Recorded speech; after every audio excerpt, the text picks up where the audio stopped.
Oke pemirsa, terima kasih masih bersama kami dalam 3 in 1. Dan kalau tadi saya bilang kita akan buka kartu lain nih dari Pak Jonan. Tapi sebelum itu ada yang bikin saya penasaran.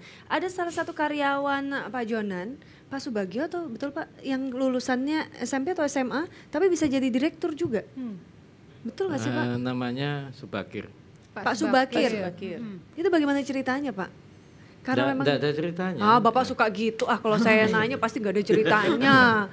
itu cerita gitu. sangat menarik karena begini Pak, nggak semua akhirnya itu kan memotivasi untuk orang lain ya. Jadi gini, dari 28.000 pegawai organik kereta api Indonesia dan anak perusahaan itu kira-kira 25.000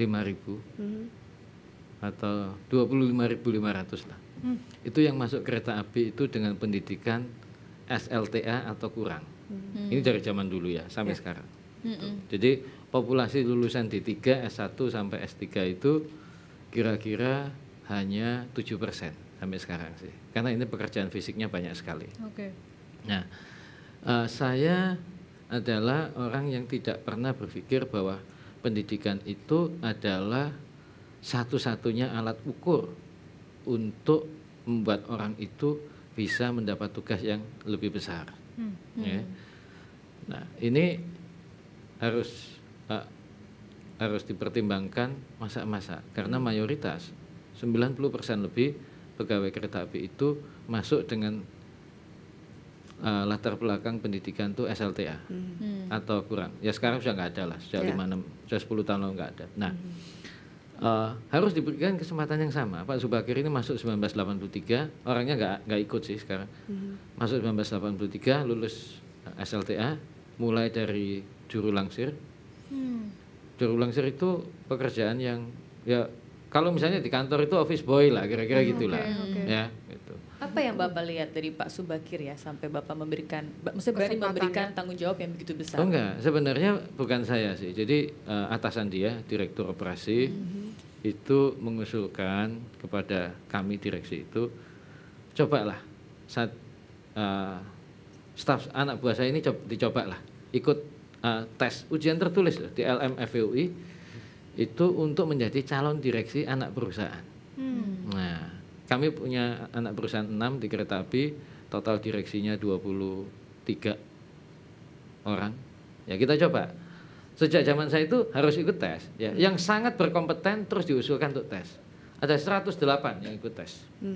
Dari berbagai sumber dalam maupun luar. Ya kebetulan Pak Subakir dari 108 yang pernah dites, Pak Subakir ini nilainya paling tinggi loh. Paling tinggi? Iya, tidak pernah bersekolah formal lagi setelah lulus SLTA. Memang yang lulusan sarjana atau sekolah tinggi transportasi darat ya milik Kementerian sama juga kalau masuk kita ya memang jenjangnya lebih tinggi awalnya dibanding yang lulusan SLTA gitu.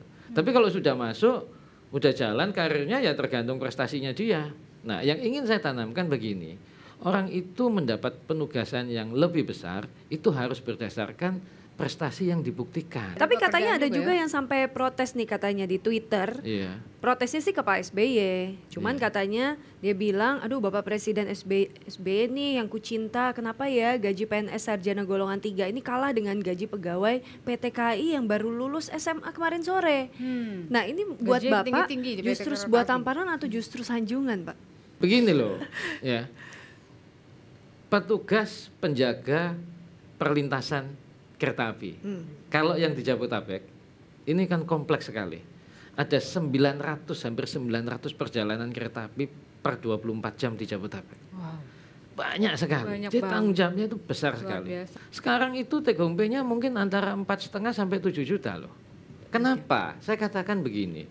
Terus Anda tanya, kalau sarjana lulusan 0 tahun itu sekarang masuk kereta api. Kalau yang ditaruh di kantor, di administrasi itu terimanya mungkin paling 4,5 juta ya masa. Tapi kalau yang di lapangan itu kan risikonya lebih besar. Nah ini yang saya katakan salah satu hal yang salah asuhan karena yang di garis depan itu penghasilannya harus kalau saya tidak katakan tinggi itu harus layak. Pak Said setuju Pak dengan gaya kepemimpinan seperti itu atau memanage karyawan dengan sedemikian Luar biasa gitu. Saya waktu saya masuk gaji di Rut PLN tuh 40 juta. Iya. Saya katakan begini, 40 Nggak masuk juta. akal, Pak. Bapak 20 juta kereta api kan? Iya. 20 juta gajinya dia. 20 juta Iya. gaji dia terima undangan nikahan 5 per hari. per Selesai, minggu. Pak. Selesai. Berarti dapat 20 sebulan, maka 1 juta per satu undangan nikahan, maka 20 juta habis gajinya. Habis. Nah, Habis, Pak. habis gajinya. Masa ngasihnya 100.000 Masa kan? kasih seribu? Nggak mungkin. Nggak mungkin. Di RUPLN 40 juta. Iya. Uang yang lewat di meja dia, transaksi yang lewat di RUPLN itu 1 triliun per hari. Per hari 1 triliun. 1 triliun. Nah, saya bilang salah. Oke, gaji saya rendah karena memang nggak ada uang juga lewat di saya. Iya. Amplop kalau di 50.000 nggak apa-apa pokoknya negeri katanya. Tapi kalau di rut kereta api, masa di rut 50.000 undangan amplopnya. Nah, Iya, betul. jadi maksud saya hanya menyatakan, saya jauh lebih bagus adalah sebagai seorang pemimpin, saya gaji Anda sekian, Anda menghasilkan berapa. Oke, Nah, jadi maksud saya setuju sekali betul bahwa berbasis kinerja deh. Berbasis kinerja.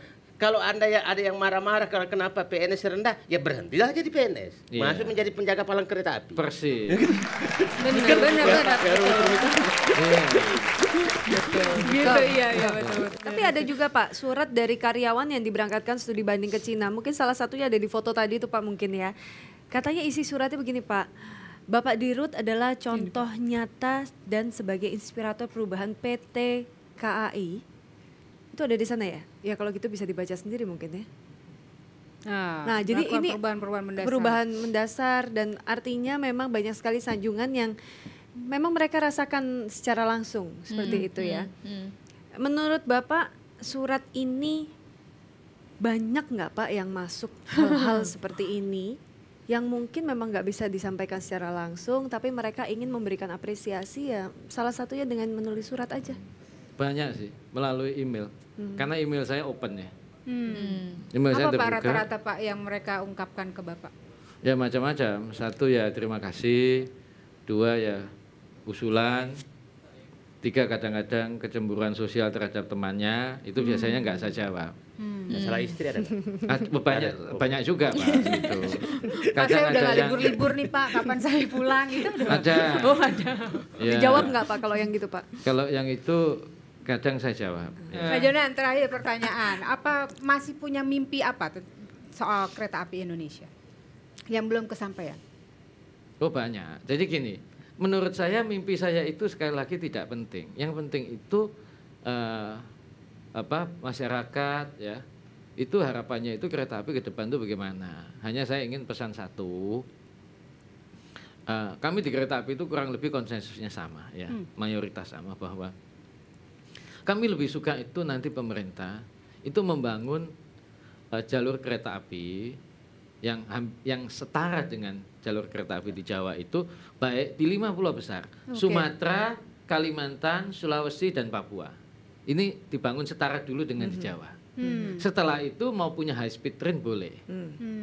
Jadi Gitu yang loh. dasarnya dulu ya, baru Iya. diratakan semuanya. Ya kalau enggak kan Oke. enggak fair. Betul. Gitu loh.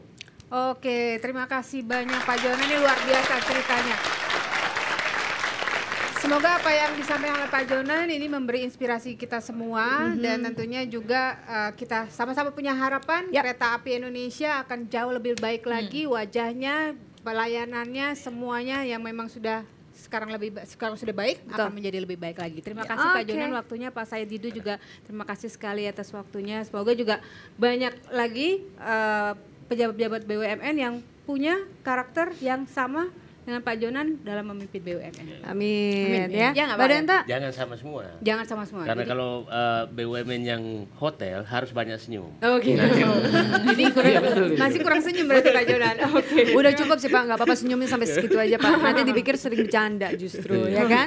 Tapi kenapa saya berdiri? Karena saya punya satu souvenir untuk Pak Jonan. Oke. Mari kita sama-sama ke depan. Ya, ini souvenirnya jangan taruh di rumah Pak, jangan taruh di Mari, kantor Bapak, taruh di karena kereta Bapak api. jarang pulang. Bapak juga pasti jarang di kantor ya Pak ya. Iya. Mendingan taruh di kereta api aja Pak.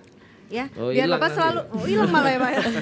Enggak dibawa pulang sama anak-anak nanti ini. Oh, jadi biar Bapak Iya, selalu terima ingat kasih. sama Kompas TV, selalu ingat dengan 3 in 1 Iya. ya. Terima kasih sekali lagi Pak Jonan, terima kasih Pak Said Didu atas waktunya memberikan inspirasi untuk kita semua dan sekarang waktunya kita untuk pamit dulu ya. Iya, tentu saja dan pemirsa kami bertiga, saya Ninta Mirakusuma, Saya Tara Detuars. Dan saya Kamidia Radisti. mengucapkan terima kasih atas kebersamaan Anda. Tentunya kita akan ketemu lagi minggu depan dengan tokoh-tokoh yang juga spesial hanya di 3 in 1. Sampai Gali jumpa. informasi, jadikan Jadikan inspirasi. inspirasi.